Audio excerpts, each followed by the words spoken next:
My name is Kinsley Reed. I'm 29. Last Monday at 3:47 a.m., I was standing in Bay 4 of County General's ER, my hands inside a 17-year-old's chest cavity doing CPR compressions, when my phone buzzed 17 times in a row. I couldn't check it. The kid was coding. But I knew, the way you know when lightning's about to strike, that something terrible had happened. When we finally got him stabilized at 4:23 a.m., I pulled off my gloves and checked my messages. 15 were from my sister Reese. One was from her husband Garrett. One was from a lawyer I'd never heard of. The lawyer's message was simple. Ms. Reed, this is Donald Voss from Voss and Associates. Your sister has filed an adverse possession claim on the property at 847 Harmon Street. You have 72 hours to vacate the premises or face legal action. Please contact my office immediately. My hands went numb. 847 Harmon Street was Reed's kitchen, my aunt's restaurant. The restaurant she'd left to me when she died 18 months ago. The restaurant I'd been running every moment I wasn't at the hospital. The restaurant valued at $580,000. That was the only thing I had left of the woman who raised me. I called Reese. She answered on the first ring, her voice bright and sharp like broken glass. Oh good, you got the message. Kinsley, don't make this harder than it has to be. The restaurant's ours now. Garrett and I have been running it for the past year while you were too busy playing nurse. We have proof we've been the primary operators. The title records were never updated after Aunt Claire died. We filed the claim. It's done. Pack your things and get out by Thursday. Reese, I said, my voice shaking. Aunt Claire left the restaurant to me. You know that. You were at the will reading. A will isn't a title deed, Kinsley. She said my name like it tasted bad. And the title's still in Aunt Claire's name, which means it's up for grabs under adverse possession law. We've been operating the business exclusively for 12 months. We filed the paperwork. The property is ours. You can fight it if you want, but we both know you can't afford a lawyer on a nurse's salary. So why don't you do what you're good at? Give up quietly and let the winners win. You're my sister, I whispered. And you're in my way, she said, and hung up. I stood in the ER hallway, still in my scrubs, blood on my shoes from the kid in Bay 4, and I felt something crack inside my chest that wasn't my ribs. Before I go on, if stories about standing up for yourself mean something to you, please hit like and subscribe, and tell me in the comments where you're watching from right now and what time is it there. Let me take you back 13 years to the summer I turned 16. My sister Reese was 20, beautiful, sharp-tongued, and our parents' entire world. I was the quiet one, the forgettable one, the one who got good grades and never caused trouble. When our parents died in a car accident that June, head-on collision on Route 9, dead before the ambulance arrived, Reese inherited their house and their savings. I inherited grief and a bedroom at our Aunt Claire's apartment above her restaurant. Aunt Claire owned Reed's Kitchen, a breakfast and lunch place on Harmon Street that had been in our family for 40 years. She was 63, childless, and had hands that always smelled like cinnamon from the apple pie she made fresh every morning. The day I moved in, she sat me down at the kitchen table, scarred wood, wobbly left leg, 2 coffee mugs that said "Kiss the Cook," and said, "Kinsley Bird, I know you're hurting. I know you think the world ended. But here's what I need you to understand. Some people are born into love, and some people have to build it themselves. Your parents loved Reese because she was easy to love, loud and bright and magnetic, but you and me? We're the builders, and builders always have a home." I cried into her shoulder while she stroked my hair and hummed a song I didn't know the words to. For the next 8 years, I lived above that restaurant. I worked the morning shift before school, washing dishes and prepping vegetables. Aunt Claire taught me her recipes: the buttermilk pancakes, the corned beef hash, the apple pie that made grown men cry. She paid for my nursing school tuition. She showed up at my graduation when Reese didn't. She was at every shift change, every late night when I came home exhausted from clinicals, with hot tea and shortbread cookies waiting. "You're going to do something important with your life, Kinsley Bird," she'd say. "You're going to save people. That's what builders do." When she got diagnosed with lung cancer 3 years ago, I was the one who took her to chemo. I was the one who held her hair back when she vomited. I was the one who slept on a cot next to her hospital bed during the bad weeks. Reese visited twice. Once to ask for money. Once to complain that Aunt Claire's illness was inconvenient because it interfered with her vacation plans. 2 weeks before Aunt Claire died, she called me into her bedroom. The afternoon light was honey gold through the curtains. She looked so small in that big bed, her skin paper thin, her eyes still sharp. "The restaurant's yours," she said. "I already updated my will. Harold Brennan has all the paperwork. He's my lawyer. His office is on Sycamore Avenue, 3rd floor. The business, the building, everything. I wanted to deed it to you while I was alive, but I was too sick to make it to the county office. Harold says the will is binding. The restaurant's yours, Kinsley. Don't let anyone take it from you." "Aunt Claire." "Promise me," she said, gripping my hand with surprising strength. "Promise me you'll fight if someone tries. Promise me you won't let Reese bully you into giving up what's yours. I know my niece. I know she'll come sniffing around when she finds out what I left you. Promise me." "I promise," I said. She smiled. "That's my builder." She died 3 days later, and the last thing she ever said to me was, "You were always the one I loved most, Kinsley Bird. Always." The will reading happened a week after the funeral. Reese showed up in designer sunglasses and a black dress that probably cost more than my rent. When Harold read the part about the restaurant going to me, the building, the business, all assets and inventory, Reese's face went hard. "That's not fair," she said. "I'm the oldest. I should get half at least." "Ms. Monroe," Harold said carefully, "your aunt was very clear. The restaurant goes to Kinsley. You're receiving a cash bequest of $15,000 and your aunt's jewelry collection." "$15,000? Reese's voice went high and sharp.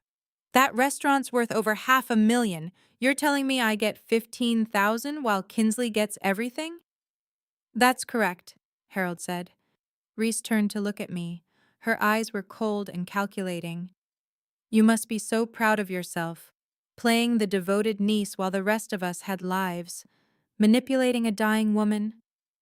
"I didn't manipulate anyone," I said quietly. "I loved her." "You loved her money," Reese spat. "But don't get comfortable, little sister. Nothing's final until the deed gets transferred. And a lot can happen before then." She walked out, her heels clicking on the hardwood like warning shots. I should have listened to that warning. For 18 months, I ran Reed's kitchen.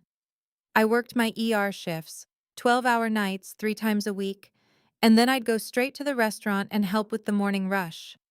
I hired a manager named Tom to handle the day-to-day operations. The business thrived. We added weekend brunch. We got written up in the local food magazine. We had lines out the door on Saturday mornings. Reese came by once a month or so, always with Garrett, always wanting to help. She'd work a shift, chat with customers, act like she was part of the operation. I thought she was trying to reconnect. I thought maybe losing Aunt Claire had softened her. I was wrong. What I didn't know was that Reese had a gambling problem. What I didn't know was that she and Garrett owed $200,000 to various casinos.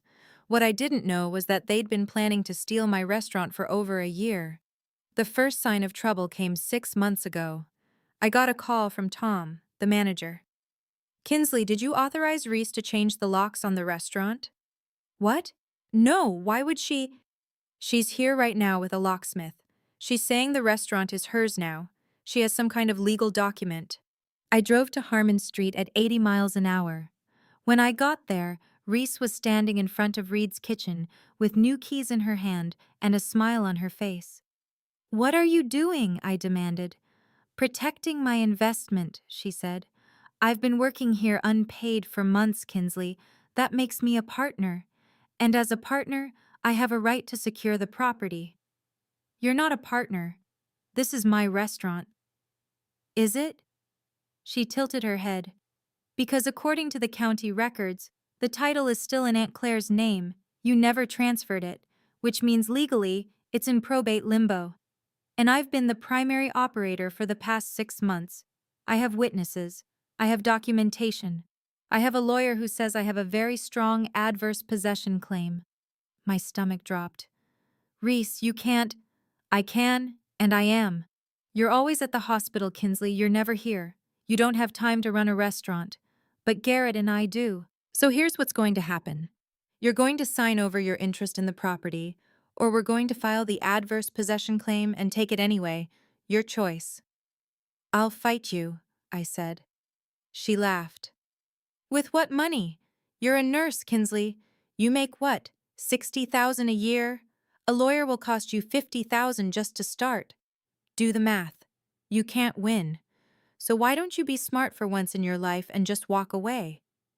It's what you're good at anyway, walking away and letting the strong people win. I wanted to scream. I wanted to grab her and shake her. But I was standing in front of my restaurant with customers watching through the windows, and I couldn't fall apart. Not here. Not now. Get out of my restaurant, I said, my voice low and steady, even though my hands were shaking. Your restaurant? Reese smiled. Kinsley, honey, it stopped being your restaurant the moment you were too weak to hold on to it. She walked inside and locked the door behind her. I sat in my car for 37 minutes before I could drive. That night, I called Harold Brennan, Aunt Claire's lawyer. He was 78 and mostly retired, but he agreed to look at my case. The will is valid, he said after reviewing everything. But Reese is right about one thing. You never transferred the title. That's a problem. If she can prove she's been operating the business as the primary manager for a year, she might have a case for adverse possession. It's a long shot, but it's possible. What do I do? I asked. Get your own lawyer, Harold said. A good one. This is going to cost you, Kinsley, probably more than you can afford. He was right. I couldn't afford it. I had $12,000 in savings. A decent lawyer wanted a $50,000 retainer. So I did what I had to do. I kept working. I kept showing up at the hospital for my shifts. I kept trying to access the restaurant when Reese wasn't there. And I kept getting shut out. Reese and Garrett took over completely. They changed the menu. They fired Tom. They told customers I'd sold them the business. They spread rumors that I was unstable, that I'd been stealing from Aunt Claire, that I'd tried to forge the will. None of it was true. All of it spread. 3 months ago, Reese showed up at the hospital during my shift. It was 2 p.m. on a Tuesday.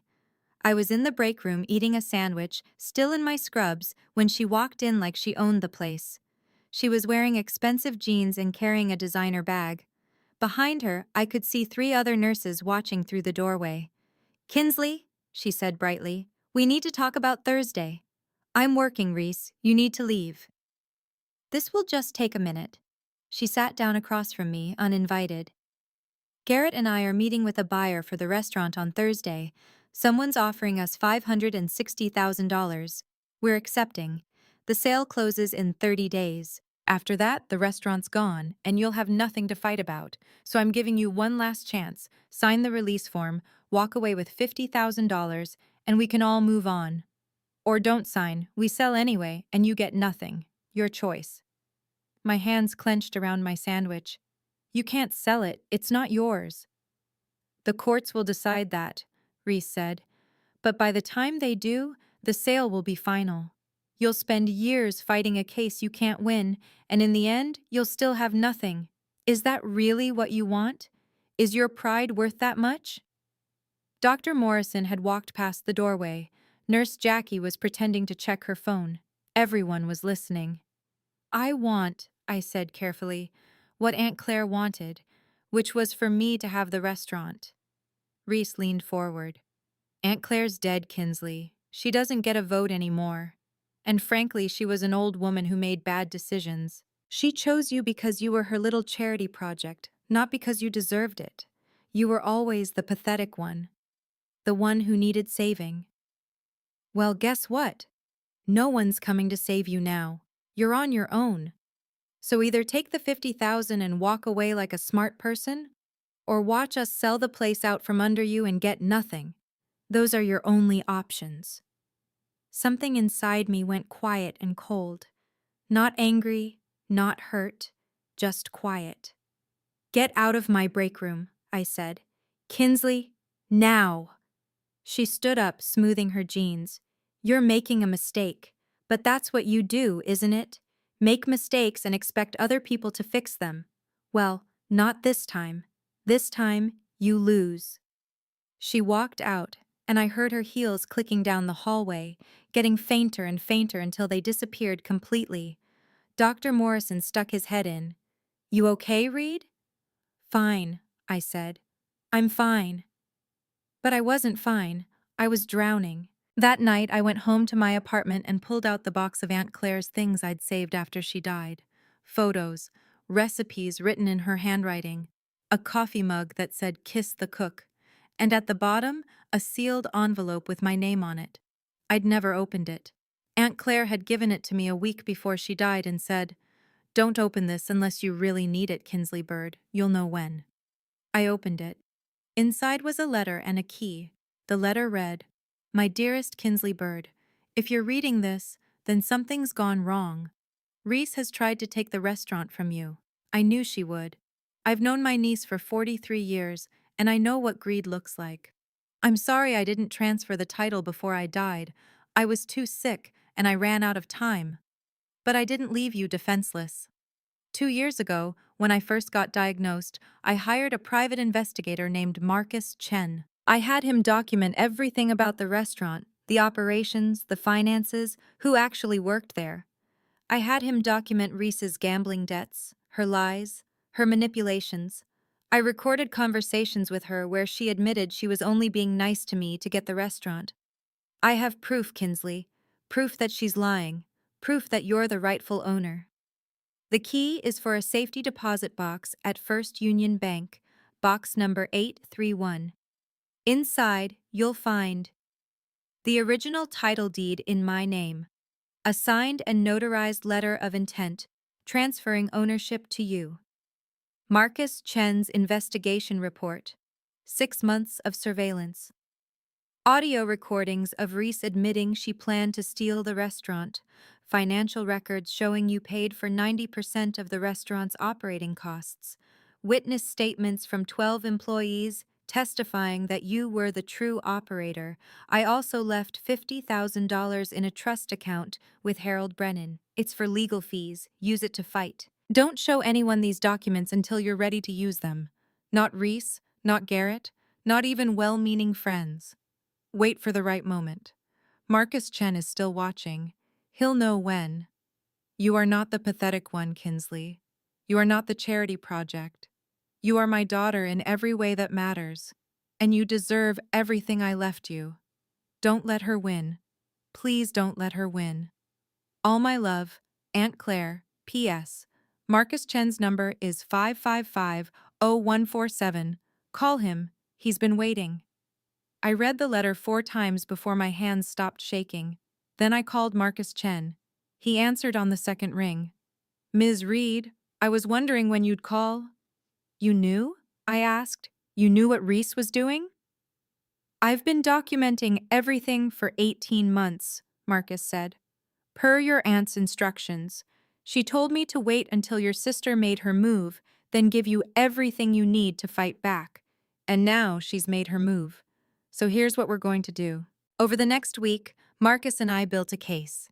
He gave me his full investigation report, surveillance photos of Reese at casinos, credit card statements showing $200,000 in gambling debts, recordings of phone calls where she and Garrett discussed getting rid of Kinsley. He had proof that I'd been paying the restaurant's bills, proof that Reese had lied about her involvement, proof that the adverse possession claim was fraudulent. I also had something else, my ER schedule. Because Reese's adverse possession claim rested on one key lie, that she'd been the primary operator of the restaurant for 12 months. But I had hospital badge swipe records proving I'd been at work during the hours she claimed she was running the restaurant. I had shift logs signed by my supervisor. I had patient charts with my signature. I had witness testimony from Dr. Morrison and 15 other hospital staff members. The dates didn't match. She'd been lying about when she was at the restaurant, and I could prove it. When do we use this? I asked Marcus. Soon, he said. Very soon. The opportunity came 2 weeks later. My Uncle Bernard, Aunt Claire's brother, died unexpectedly. Heart attack, 72 years old. The funeral was scheduled for Saturday at 2 p.m. at Riverside Chapel. Reese and Garrett would be there. The whole family would be there. 47 people, from cousins I barely knew to Aunt Claire's elderly friends from church. Marcus looked at me. This is it, he said. This is your moment. Your aunt wanted the truth to come out in front of the family. She wanted everyone to see what Reese did. Are you ready?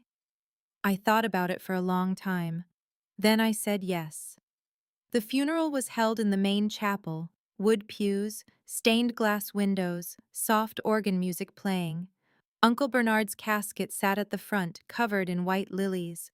47 people filled the rows. Reese and Garrett sat in the second row, dressed in black, looking appropriately sad. I sat in the back with Marcus and Harold Brennan. After the eulogy, after the hymns, after the pastor had said his final words, there was a moment of open sharing. If anyone would like to say a few words about Bernard, the pastor said, please come forward. I stood up. Reese saw me and her face went tight. I walked to the front of the chapel and turned to face the congregation. My name is Kinsley Reed, I said. I'm Bernard's niece. And before I talk about him, I need to talk about something that's been happening in this family. Something that involves my sister Reese and the restaurant our Aunt Claire left me. Reese stood up. Kinsley, this isn't the time. Sit down, I said calmly. Or I'll have Marcus Chen, the private investigator in the back row, hand these documents to the police instead of reading them here. Reese sat down slowly. I pulled out the folder. 18 months ago, Aunt Claire died and left me Reed's kitchen. 3 months ago, my sister Reese filed an adverse possession claim, saying she'd been operating the restaurant for a year and therefore it should be hers. She said I was never there. She said I abandoned it. She said I didn't deserve it. I opened the folder. But my aunt knew Reese would try this. So she hired Marcus Chen to document everything. And here's what he found. First, Reese has $200,000 in gambling debts across 4 casinos. She needed money desperately. The restaurant was the easiest target. Second, Reese recorded phone conversations where she and her husband Garrett discussed getting rid of Kinsley and taking what should have been ours from the start. Third, Reese claimed she operated the restaurant exclusively from January through December of last year. But I have my ER shift logs. I have badge swipe records. I have patient charts I signed. On March 15th, Reese claimed she was at the restaurant from 6 a.m. to 2 p.m. I was in the ER from 7 a.m. to 7 p.m., treating a car accident victim. Dr. Morrison witnessed it, so did 12 nurses. My badge swiped in at 6:47 a.m. and swiped out at 7:23 p.m. On June 8th, Reese claims she worked the restaurant all day. I was at the hospital from 3 p.m. to 3 a.m., doing a double shift during a mass casualty event. Hospital security cameras prove it. She lied about all of it, about working there, about me abandoning it, about everything. The chapel was dead silent. Reese's face had gone from red to white to gray. Garrett was staring at his hands. I'm not here for revenge, I said. I'm here for truth. Aunt Claire knew Reese would try to steal from me. She prepared for it. She documented everything. And now everyone knows. I looked at Reese. The adverse possession claim is fraudulent. These documents prove it. Harold Brennan has already filed a formal challenge with the court. The restaurant is mine. It was always mine. And you're going to sign the release papers, Reese, or you're going to face criminal fraud charges. Your choice. Reese stood up, trembling. You can't. This is what happens when you lie, I said quietly. You told me I was pathetic. You told me no one was coming to save me. But Aunt Claire saved me. Even after she died, she saved me. Because she knew what you were. She knew you'd do this. And she loved me enough to stop you. Cousin Marie gasped. Aunt Helen whispered, "I can't believe this." Uncle Tom stood up and walked out, shaking his head. "I gave you everything," Reese shouted suddenly, all pretense of composure gone. "I let you stay with Aunt Claire when our parents died. I could have fought for you. I could have made you live with me, but I let her take you because I was being generous." "You let her take me because you didn't want me," I said.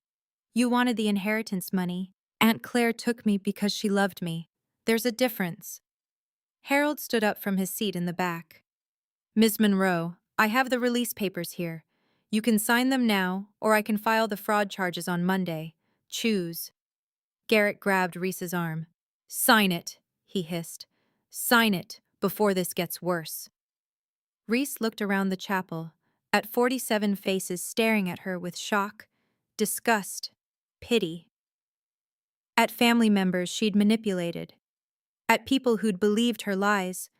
At the truth sitting there in black and white. "I," she started. Then her voice broke. "I needed the money. The debts were. We were going to lose everything. So you tried to steal from me," I said. "From your own sister. From the one person who never did anything to hurt you." Reese started crying. Ugly, desperate sobs. Garrett was crying too, his face in his hands.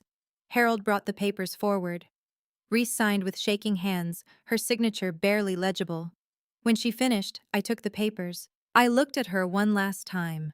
This woman who'd tormented me my whole life, who'd tried to take the one thing I had left of the person who loved me. "I don't forgive you," I said. "But I don't hate you either. I just don't want you in my life anymore. Goodbye, Reese." I walked out of the chapel.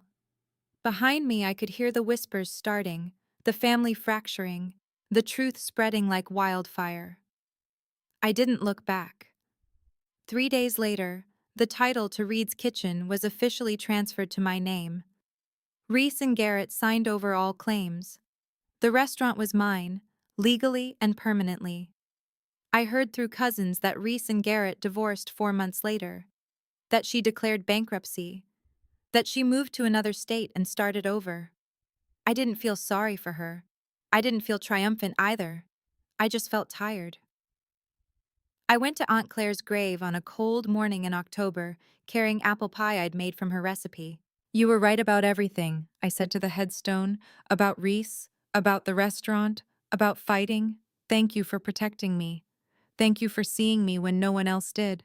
Thank you for loving me like I mattered." I left the pie on her grave and went home. A year later, my life looked like this. Reed's Kitchen was thriving. I'd expanded to dinner service. I'd hired back Tom as general manager. I still worked my ER shifts 3 nights a week. I loved nursing, loved saving lives, loved being a builder like Aunt Claire said. The restaurant had won 3 local awards. There were lines out the door every weekend. I'd put Aunt Claire's photo on the wall behind the counter, her smiling in her apron, holding a pie, looking exactly like I remembered. I never heard from Reese again. The family split. Some people reached out to apologize for believing her lies. Some stayed loyal to her out of misplaced sympathy. I didn't care either way. I built my own family from the people who mattered. One morning, I was making apple pie in the restaurant kitchen when I realized I was humming the same song Aunt Claire used to hum.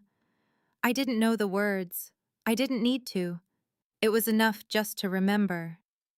If you're watching this and someone's tried to take what's yours by making you believe you don't deserve it, type, "I deserve it" in the comments.